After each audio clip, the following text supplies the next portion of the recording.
No sé si tanto como eso, pero sí, por supuesto que hay coches que las marcas están más que arrepentidas de haberlo hecho.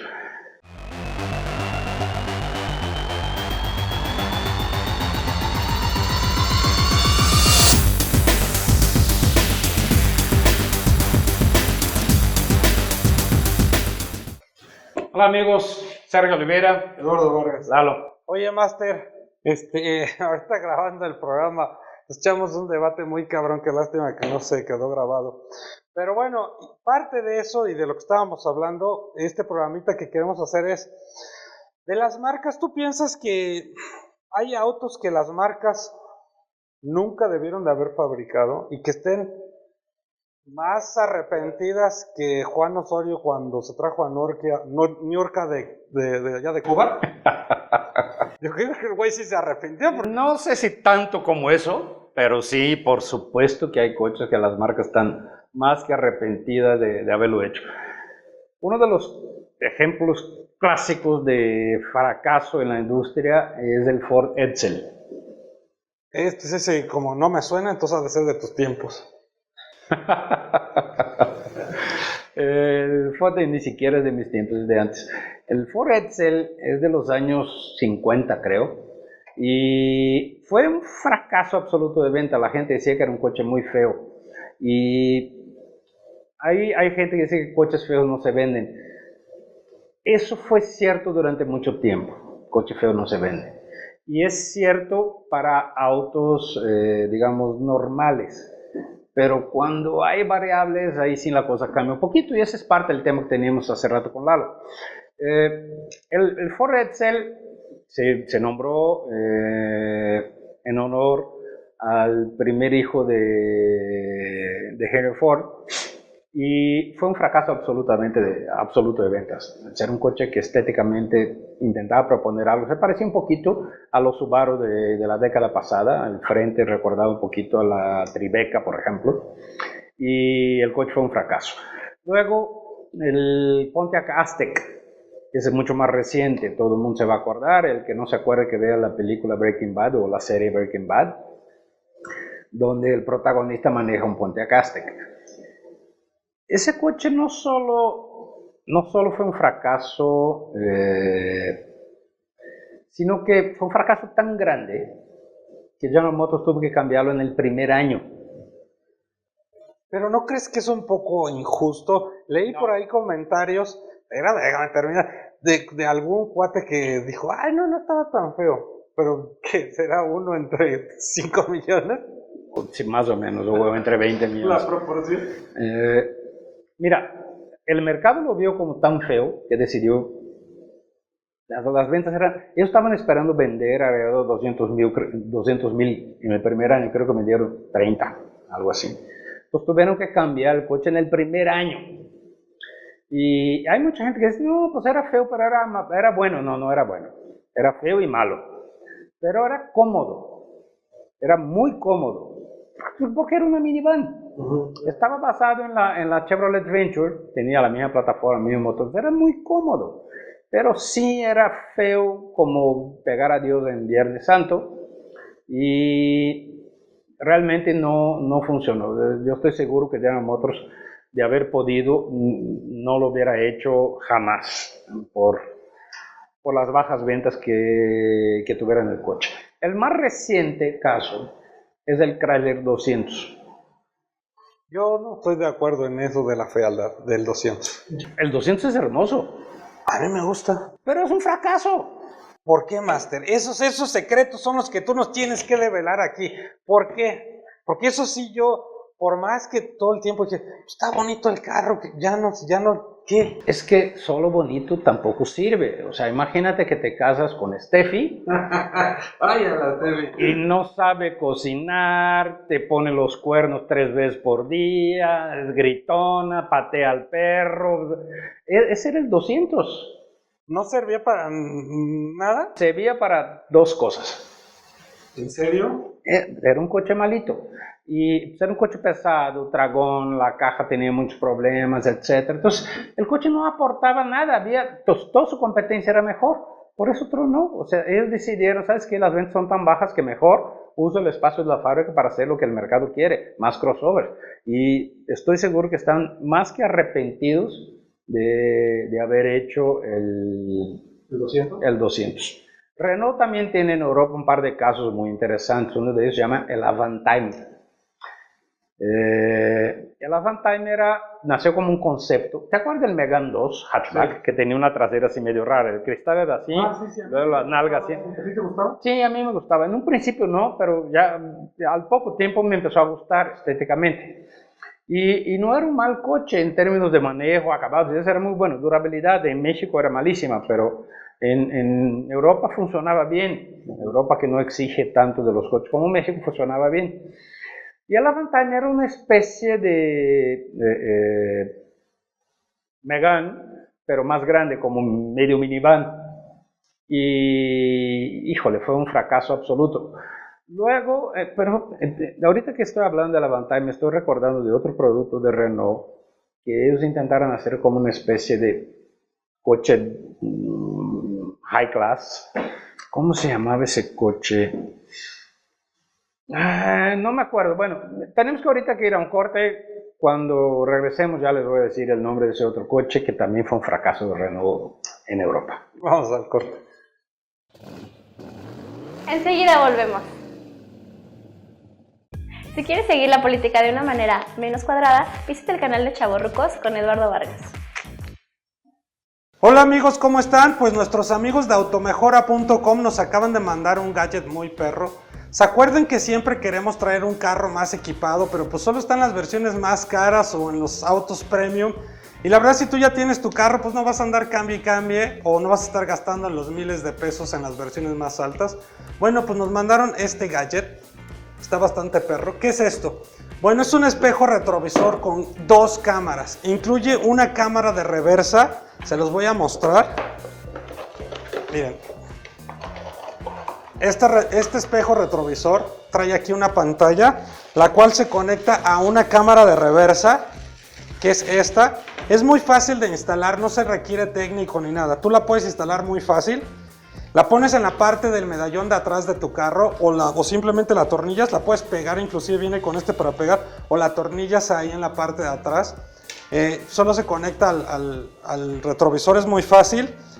Y trae dos cámaras, como les decía. Aquí hay otra cámara, la frontal. Son cámaras de 1080 de resolución, Full HD, de 170 grados. Para todos los que les preocupe, que digan, ay, ¿cómo se instala? Es muy difícil, me va a estropear mi carro. No, se le ponen unas ligas. Cuando cambies de carro, ya no la quieras, rápido se remueve. Entonces, pues se me hace un gadget muy padre que le puedes poner a tu carro por muy bajo costo. Y bueno amigos, solo se los quería mostrar. Visiten a nuestros amigos de automejora.com. Y si quieres seguirme en Instagram, búscame como EstefaniaCam1 o a Lalo en su Facebook como Eduardo Vargas. Se les dije, ya regresamos. Muy bien amigos, estamos de regreso aquí en Tixus. Y el Renault, que no me acordaba el nombre, es Velsatis. O sea, búsquenlo en Google y lo van a ver. Es un crossover, es de los primeros crossover global. No tenía ese nombre, no se usaba ese nombre todavía. Y no funcionó. Hay muchos coches que no funcionaron por estar un poquito adelante de su tiempo. Yo creo que el Velsatis fue uno. De alguna manera, el Aztek también, ¿sabes? Era un crossover. Sí, era horrible el pobrecito, una guacareada. Es más bonita que un Aztek. Qué abusón eres. Estaba feo, pero para tanto. Sí, bueno, una guacareada con sangre es más bonita que el Aztek. Y de borracho, de esos de 3 de la mañana. Gordo de 3 de la mañana, sí. Y guacareada en pescado echado a perder. Eso era más bonito que un Aztek. Pero era un coche que sí estaba adelante de su tiempo en términos era un crossover y eso. Otro coche que estuvo adelante de su tiempo fue un fracaso, pero abrió los ojos del mundo para la aerodinámica. Fue un Chrysler de los años 30 llamado Airflow. Búsquenlo en Google y lo van a ver. Parece un poquito al bocho, una formita así como recortadita.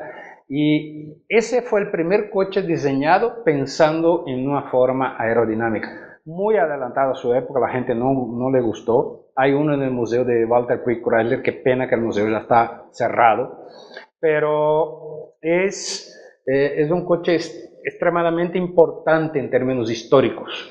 Maestro, te quiero preguntar, en el sergiómetro, porque ya tengo ahí unos términos medios mamones que inventé, entonces voy a inventar el sergiómetro. Mientras más mamón, mientras menos mamón. No tanto de mamones, no, en tu caso es de saber, de cultura. En tu caso, en el sergiómetro, ¿qué es lo que más importa para que un carro sea exitoso? Es decir, que esté bonito, que se maneje bien, que tenga buena potencia, que sea económico.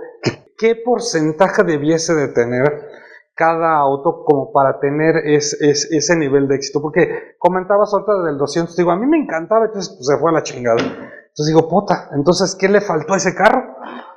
Y así, si tú nos fueras diciendo, ¿qué es lo que más o menos tú, que has visto tantísimos carros, deben de tener para que un carro se mantenga al menos años y vendiéndose bien? Mira, habría que hacer un análisis específico con relación al 200 de por qué no funcionó. Yo lo que siento que el 200 no funcionó es que llegó en un mercado, a un segmento de mercado donde ese coche, el Cadillac 200, no aportaba nada. ¿Nada nuevo? ¿O nada de nada? Más que belleza. ¿Sí? O sea, llegar, es un coche bonito. Pero no es que no hubiera coches bonitos ahí mejores que él. Ford Fusion, un coche muy bonito, era mejor que el 200. ¿Mejor en qué sentido? Se manejaba mejor, tenía mejor espacio interior, etc. Ya un turbo, varios turbos, aquí solo tiene uno, pero en Estados Unidos hay otras opciones de motores turbo más modernas. O sea, cosas que, además el precio, era un coche más caro que la mayoría de los de su segmento. Entonces llega un coche que no me da tanto como un Accord, como un Camry, como un Mazda 6, como un Fusion, y es más caro. ¿Por qué lo voy a comprar? Por bonito. O sea, yo siento que eso fue lo que vio el mercado en ese coche. Es decir, por eso fue el caso específico del 200. Pero es desviarse un poquito para variar. La pregunta es, ¿qué porcentaje calculas tú que deba de tener? Por ejemplo, un carro tú me tienes que decir, cuando menos tiene que tener 50% de bonito, 45% de precio y 5% de que se maneje bien. La gran receta, digamos, del éxito de un coche es relación valor-precio y fiabilidad. Perdón, ¿te parece bonito un Toyota Corolla? Uy, no. Es el coche más vendido del mundo. 37.5 millones de unidades vendidas en toda la historia. Entonces, ahí en el sergiómetro diríamos 5% que sea bonito el carro. Fiabilidad. La belleza puede ser tan importante como 50% en el momento del lanzamiento, en el primer año. Una vez que el auto tiene ya su fama como el Corolla, pasa a ser irrelevante la belleza. En el lanzamiento, en el momento, si hay un coche, no sé, que nunca existió, Fiat lanzó esta semana en Brasil un nuevo hatchback, se llama Fiat Argo. En ese momento llega un nuevo coche al mercado, si no es bonito, le va a costar mucho trabajo abrir mercado.